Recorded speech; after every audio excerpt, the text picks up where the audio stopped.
Rockets last man on earth season 3 के episode 1 से लेकर 6 तक हम आज एक्सप्लेन करने वाले हैं। तो कहानी की शुरुआत में हम सभी लोगों को घर में डर से भागते हुए देखते हैं, क्योंकि पैट अपने साथियों के साथ गन लेकर उनकी तरफ आ रहा होता है। सभी को लगता है कि ये उन्हें मार डालेंगे, इसलिए सभी लोग वहाँ से भागने के लिए टॉड की वैन के पास पहुँच जाते हैं। लेकिन वहाँ पहुँच के सभी को पता चलता है कि वैन की चाबी तो मिल ही नहीं रही, जिसे खोजने के लिए वापस सभी घर में आ जाते हैं। पर तब तक पैट अपने साथियों के साथ वहाँ पहुँच चुका होता है, जिसे देखकर ये सभी जल्दी से छिप जाते हैं। उसी वक्त टॉड को ढूंढते ढूंढते वैन की चाबी मिल भी जाती है, पर साथ ही पैट भी टॉड को ढूंढ लेता है और सभी गन पॉइंट पर आ जाते हैं। अब सबको पता चल जाता है कि पैट और उसके लोग उन्हें खत्म कर देंगे। पर इससे पहले ही मलेशिया वहाँ पर गन लेकर आती है और उन लोगों को डराने लगती है, जिस दौरान उससे गलती से गन चल जाती है और पैट का एक साथी जिसका नाम डैरल था उसको गोली लग जाती है। डैरल मरने से पहले उन्हें बताता है कि हम लोग तुम्हें मारने नहीं आए थे, बल्कि हमें तो तुमसे दोस्ती करनी थी, और इतना कहकर डैरल की डेथ हो जाती है। जिसके बाद इन सभी को समझ में आ जाता है कि अभी तक वो गलत सोच रहे थे और फिर सब नॉर्मल हो जाता है। इसके बाद सभी डैरल को दफनाकर श्रद्धांजलि देते हैं और तब पैट और उसका दोस्त लुइस अपने आप को इंट्रोड्यूस करते हैं। पैट सभी को बताता है कि वायरस आने के बाद मैं शॉप पर ही रहता हूँ, पर कहीं वायरस इन्फेक्ट न कर दे, इसी डर से मैं हमेशा सूट में रहता हूँ। लुइस भी अपने बारे में सभी को बताता है और कहता है कि हमें कुछ समय पहले ही आप लोगों के बारे में पता चला और अब हम सब आपके साथ रहना चाहते हैं। जिस पर सभी सोचने लगते हैं कि इन दोनों को अपने साथ रखना चाहिए या फिर नहीं। ऐसा इसीलिए क्योंकि कुछ जन नहीं चाहते कि ये दोनों उनके साथ रहे। पर टैंडी सभी को समझाता है कि जब हम सब भी मिले थे तो हम सब एक दूसरे को काफी अजीब समझते थे, लेकिन अब हम सभी साथ में रहते हैं, इन्हें भी हमारे साथ रहने का मौका दे देना चाहिए। इतना कहकर टैंडी उनको अपने साथ रखने के लिए हाँ कर देता है। अब घर जाकर पैट टैंडी को एक डिजाइन की भी जीन्स देता है, जो पैट ने खुद बनाई थी, क्योंकि उसे डिजाइनिंग करना बहुत ही पसंद था। उसी रात करॉल अपने हाथों से बनाई हुई एक आईब्रो टैंडी को देती है, जिसे लगाकर टैंडी काफी भयानक लग जाता है। अगली सुबह हम देखते हैं कि पैट सबसे उनकी फेवरेट डिजाइन पूछ रहा है, ताकि वो उनके लिए वैसे ही डिजाइन वाली जीन्स बना कर दे। उसी वक्त वहाँ पर टैंडी आ जाता है, जिसका आईब्रो देखकर एरिका को वो अच्छा नहीं लगता, लेकिन इस बात पर टैंडी से ज्यादा पैट गुस्सा हो जाता है। जिसके बाद टैंडी उसे अपने साथ लेकर जाता है। अब दोनों के जाने के बाद सभी लुइस के पास बैठ जाते हैं और उससे पूछते हैं कि पैट कैसा आदमी है, क्योंकि वो बहुत अजीब लग रहा है। इस पर लुइस पहले तो पैट की झूठी तारीफ करता है, पर फिर उसे सब कुछ सच बताना ही पड़ता है। लुइस कहता है कि पैट थोड़ा पागल है और उसने एक आदमी का मर्डर भी किया है। यहाँ पर लुइस माइक की बात ही कर रहा होता है, जिसकी कहानी पैट ने उसे बताई थी और ये भी कहा था कि ये बात किसी और को मत बताना। अब ये सुनने के बाद यहाँ सभी को टैंडी के लिए टेंशन होने लगती है, क्योंकि टैंडी पैट के साथ घूम रहा था और हो सकता है पैट टैंडी को नुकसान पहुँचा दे। दूसरी ओर हम पैट और टैंडी को बीच के पास आकर बिना किसी वजह मिसाइल चलाते हुए देखते हैं, जिस दौरान पैट टैंडी को बताता है कि मेरा भी एक दोस्त था जिसका नाम माइक था, पर किसी झगड़े की वजह से मैंने उसे मार दिया।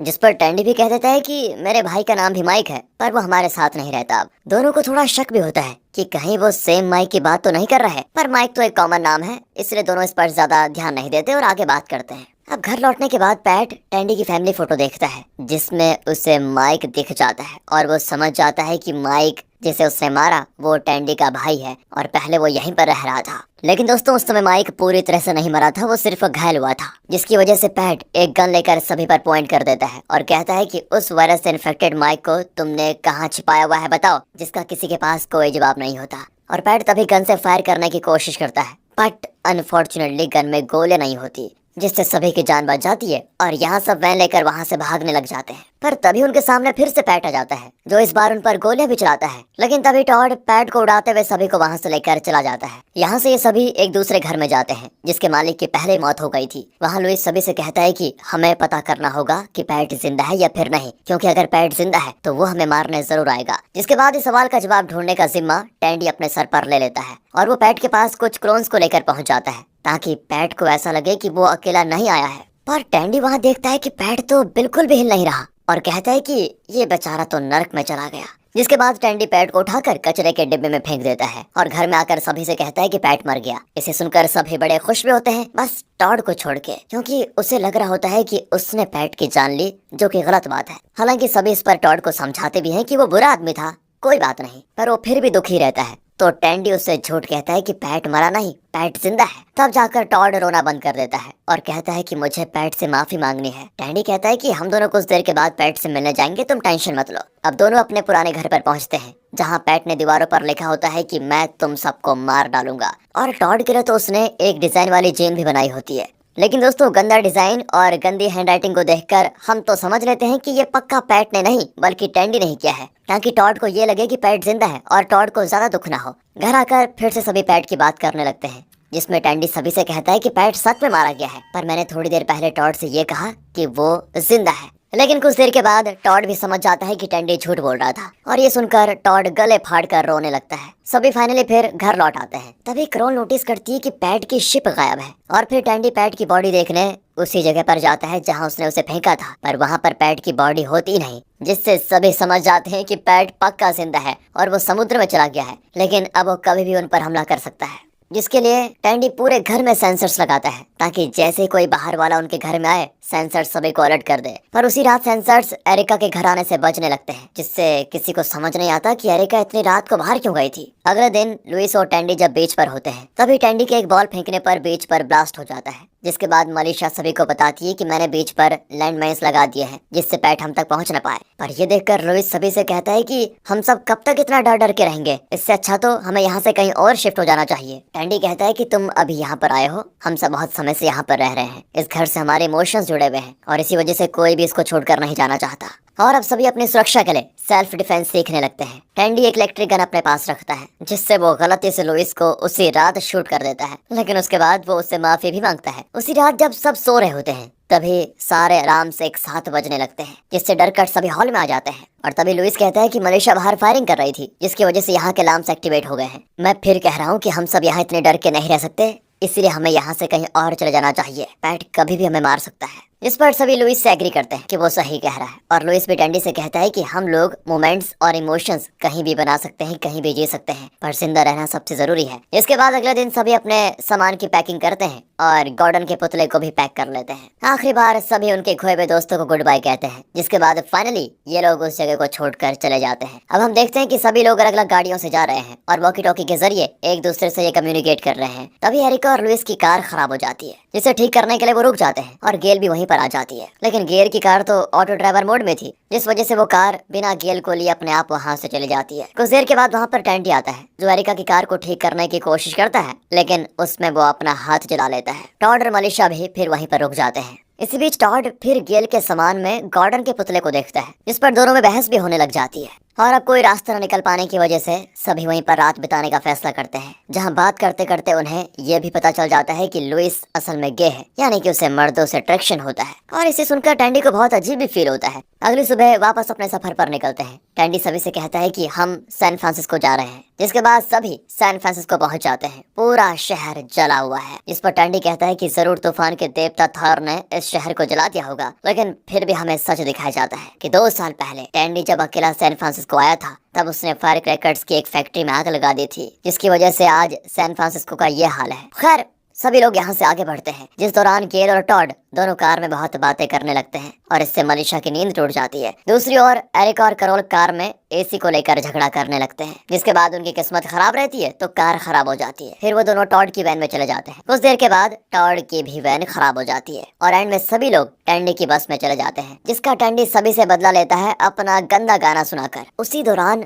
हम गाय के बच्चे को भी उनके साथ देखते हैं, लेकिन इन सबका नसीब इतना खराब होता है कि टैंडी की बस भी कुछ देर के बाद गैस की कमी की वजह से रुक जाती है, जिसके बाद इन्हें पैदल ही चलना शुरू करना पड़ता है। जिस दौरान इनके सामने से गेल की ऑटो ड्राइव वाली कार भी आ जाती है, पर कोई भी उसको रोक नहीं पाता। कुछ देर चलने के बाद इन्हें एक पूरा वेयर हाउस दिखाई पड़ता है, जिसमें सब रुकने का फैसला करते हैं। वहां जाकर सब सोचने लगते हैं कि यहाँ क्या किया जाए, यहाँ से कहाँ जाया जाए। इस पर सभी अपनी फेवरेट जगह का नाम बताने लग जाते हैं और इसी वजह से सब में झगड़ा भी होने लग जाता है। फिर गेल इससे परेशान होकर कहती है कि मुझे यही बात पसंद नहीं है कि सभी अपने अपने बारे में सोचें, हर किसी को सबके लिए सोचना चाहिए। और तुम्हें देखकर लगता है कि तुम सभी पागलों का अब ग्रुप बन रहा है, इसलिए मैं तो जा रही हूँ। इतना कहकर गेल वहाँ से जाने लगती है। टॉड उसे रोकने के लिए उसके पीछे जाता है, पर तभी मलेशिया सभी को कुछ दिखाने के लिए बुलाती है। इसके बाद सभी लोगों को एक जगह से बहुत तेज रोशनी आते हुए दिखती है और फिर जब वहाँ पर जाते हैं तो उन्हें एक आलीशान बिल्डिंग नजर आती है, जो पूरी तरह से लाइट से भरी होती है। जिसके बाद सभी उसी बिल्डिंग में रहने का फैसला करते हैं। फिर सभी बिल्डिंग के अंदर जाकर देखते हैं। बिल्डिंग के अंदर आने के बाद सभी हैरान हो जाते हैं कि बिल्डिंग इतनी साफ कैसी है और वहाँ पर कितने अलग अलग कमरे हैं, जिसको देखकर सभी खुशी से नाचना शुरू कर देते हैं और वहीं पर अपनी रात बिताते हैं। अगले दिन टैंडी सभी को बताता है कि इस बिल्डिंग में 5 फ्लोर हैं, तो हमें उसे बांट लेना चाहिए। जिसके बाद सभी फ्लोर्स को बांट लेते हैं। अब अगले दिन क्रॉल अचानक से सभी को चिल्ला के बुलाती है, क्योंकि उसके कमरे का शो पीस अपने आप ऊपर से नीचे गिर चुका था, जिसको देखकर सभी को लगता है कि ये पुराने होने की वजह से गिरा होगा। पर तभी टैंडी देखता है कि शो पीस के वायर काटे हुए हैं और नीचे कटर भी रखा हुआ है, यानी कि इसे काटा गया है। इसका शक टैंडी को लुइस पर आता है कि उसने ये किया होगा, वो इसीलिए ताकि वो क्रॉल को मार पाए। दूसरी ओर टॉड दुखी हो जाता है जब गेल उसके पास आकर उससे ब्रेकअप कर लेती है। पर जब वो ये बात मलिशा को बताता है तो मलिशा तो बड़ी खुश होती है और उसे जादू की झप्पी देते हुए कहती है, मैं तुम्हारे साथ हमेशा रहूंगी, मैं तुम्हें कभी नहीं छोड़ूंगी। और इस बात से टॉड बड़ा खुश हो जाता है। अब टैंडी और टॉड जब नहा रहे होते हैं तभी वहाँ का पानी चला जाता है, जिस पर टैंडी को लगता है कि ये भी लुइस ने किया होगा, इसलिए वो लुइस से सीधे झगड़ने चला जाता है। पर तभी कैरोल आकर उसे समझाती है कि ये सब कुछ मैंने किया है, क्योंकि मुझे ये घर पसंद नहीं है और मुझे अपना एक छोटा सा घर चाहिए जिसमें तुम, मैं और हमारे बच्चे रह पाएं। टैंडी काफी इमोशनल हो जाता है और कैरोल को ये सब हरकतें करने के लिए पनिशमेंट के तौर पर बांध देता है। फिर तभी वो कैरोल को ये भी दिखाता है कि मैंने तुम्हारे लिए एक ऐसा घर बना लिया है, तुम टेंशन मत लो। इसके बाद कैरोल बड़ी खुश हो जाती है। अब टैंडी लुइस से अपनी गलतियों के लिए माफी भी मांगता है और उसके लिए गाना गाने का फैसला करता है। लेकिन लुइस टैंडी को कहता है कि भाई, आज मेरे पार्टनर और मेरी एनिवर्सरी है, आज मैं कुछ बेकार नहीं सुनना चाहता। टैंडी बातों बातों में पूछता है, क्या मार्क की मौत हो चुकी है? मार्क लुइस का पार्टनर है। इस पर लुइस कहता है कि मैंने उसे आखिरी बार अपने पुराने घर में देखा था और वायरस की वजह से हम दोनों अलग हो गए। टैंडी कहता है कि शायद मार्क अभी जिंदा होगा और हम चाहे तो उससे वापस मिल सकते हैं। तुम्हें ऐसा नहीं सोचना चाहिए कि मार्क अब मर गया होगा, उम्मीद रखो वो जिंदा होगा। इस पर लुइस कहता है कि तुम्हारी बात सही है, पर मुझ में मेरे पुराने घर जाने की हिम्मत नहीं है। अब टैंडी उसे उसके पुराने घर ले जाने के लिए बहुत कोशिश करता है ताकि मार्क और लुइस वापस मिल पाए, पर लुइस जाने को तैयार नहीं होता, जिस वजह से टैंडी एंड में उसको इलेक्ट्रिक गन से शूट करके उससे एड्रेस पूछते हुए उसके पुराने घर लेकर जाता है। यहाँ पर हम कैरोल को भी देखते हैं, जो गेल को उसके होने वाले बच्चे की नानी यानी ग्रैनी बनने के लिए कहती है, जिस पर पहले तो गेल मना करती है, पर फिर कैरोल उसको कुछ ड्राइंग्स के जरिए बताती है, अगर तुम ग्रैनी बन जाओगी तो और भी खूबसूरत दिखने लगोगी। जिसके बाद गेल कैरोल के बच्चे की ग्रैनी बनने के लिए मान जाती है। दूसरी तरफ हम लुइस को देखते हैं, जो अपने पुराने घर में आके बहुत ज्यादा इमोशनल हो जाता है, पर उसे वहाँ पर मार्क नहीं मिलता और इस वजह से वो टैंडी पर बहुत गुस्सा होता है कि मैंने पहले ही कहा था वो यहाँ नहीं होगा। पर टैंडी लुइस से कहता है कि 1 साल पहले मैं सुसाइड करने जा रहा था, पर तब मुझे कैरोल मिली, तुम्हें भी हमेशा मार्क को ढूंढने की कोशिश करनी चाहिए। जिसके बाद वहाँ से जाते हुए लुइस मार्क के लिए एक नोट छोड़ देता है ताकि अगर वो जिंदा हो तो लुइस को ढूंढ पाए। अब हम बिल्डिंग में टॉड और मलिशा को देखते हैं, जहाँ मलिशा टॉड के साथ बच्चा करने के लिए बहुत एक्साइटेड है, पर टॉड का उस वक्त मन नहीं होता, जिस वजह से मलिशा गुस्सा होकर अपने बनाए हुए एक केव होल में चली जाती है, जो कि मलिशा ने वॉल में ही बनाया था, जिसको देखकर टॉड भी हैरान हो जाता है। उसी वक्त हम कैरोल और गेल को बात करते हुए देखते हैं, जहाँ गेल कैरोल को अपनी बेटी की तरह अडॉप्ट कर लेती है, क्योंकि तभी वो उसके बच्चे की ग्रैनी बनेगी। पर उन्हीं बातों के दौरान हमें ये पता चलता है कि गेल का एक बेटा था जो उसने खो दिया। ऐसे इमोशनल मोमेंट हमें दूसरी तरफ टैंडी के साथ भी देखने को मिलते हैं, जिसे घर आते हुए माइक की याद आ जाती है और वो अपने पुराने घर चला जाता है। पर टैंडी से हिम्मत नहीं होती कि वो अपने भाई के कमरे का दरवाजा खोलकर चेक कर पाए कि माइक अब जिंदा है या मर गया। इसके बाद वो दुखी होते हुए माइक के लिए एक नोट छोड़कर अपने फ्रेंड कैरी को लेकर वहाँ से चला जाता है। और इसी के साथ 3rd सीजन का 1 से लेकर 6 एपिसोड की कहानी खत्म होती है। मिलते हैं दोस्तों अगले एपिसोड्स में, तब तक के लिए गुड बाय, ख्याल रखिए अपना, फाइनली थैंक्स फॉर वॉचिंग।